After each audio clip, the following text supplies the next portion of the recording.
ఒక ఫ్యామిలీ రోజు ఆఫీస్‌కి వెళ్ళి వస్తా ఉంటారు. ఒకటే బైక్ మీద. ఒకటే ఆఫీస్‌కి వెళ్లి వస్తా ఉంటారు.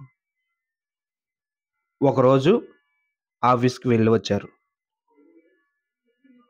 నెక్స్ట్ వి నెక్స్ట్ రోజు సండే. సో, శనివారం కదా! ఏమన్నా షాపింగ్ చేద్దామని వాళ్ళ పాపని తీసుకొని ఈసారి కార్‌లో వెళ్లారు.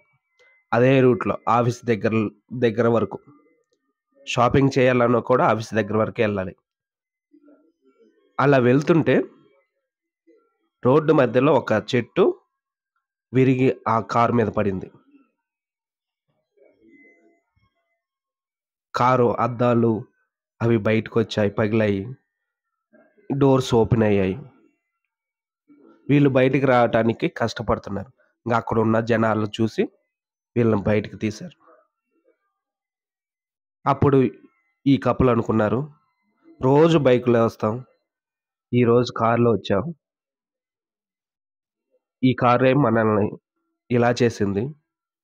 ఇది అమ్మేసి వేరే కార్ తీసుకుందాం అని అనుకుంటారు. కానీ ఆ పాప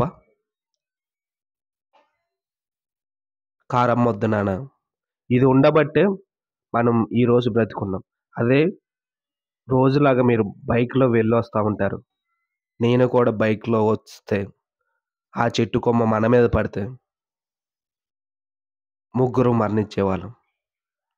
కారులో ఉన్నాం కాబట్టే, కారు కాపాడింది కాబట్టే, ఈరోజు బ్రతికున్నాం అని అంటుంది. జీవితాన్ని నువ్వు ఎలా అర్థం చేసుకుంటే అలా అర్థమవుతుంది. ప్రతిసారి నెగెటివ్‌గా ఆలోచిస్తే, ప్రతిసారి నెగెటివ్‌గానే అర్థమవుతుంది. అప్పుడప్పుడు పాజిటివ్‌గా అర్థం చేసుకుంటే, పాజిటివ్‌గా అర్థమవుతుంది. ఎప్పుటూ ఎప్పుడు నెగెటివ్ జరగదు. జరిగిన నెగెటివ్‌లో కూడా పాజిటివ్ ఉంటుంది.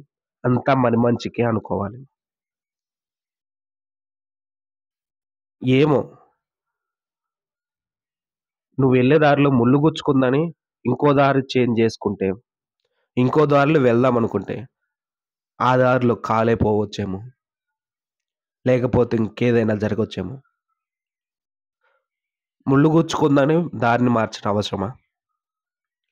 ఏదైనా చెయ్యాలనుకున్నప్పుడు, చేద్దామనుకున్నప్పుడు, ముందుకు వెళ్ళాలనుకున్నప్పుడు, ముల్లు గుచ్చుకున్నా, రాయి గుచ్చుకున్నా, ఇంకేది జరిగినా అదే దారిలో వెళ్ళాలి. అదే ప్రయత్నం చేయాలి. ఒక్క దారిలోనే ఒక్క గమ్యం కోసమే పోరాడాలి.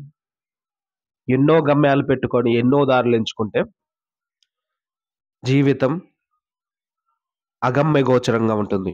కన్‌ఫ్యూజ్ అయిపోతాం. ఒక దారిలో ఎళ్ళిపోతుంటే, ఆ దారిలో నీ గమ్యం కనిపిస్తుంది. ఆ దారిలో నీ జీవితం నీకర్థమవుతుంది.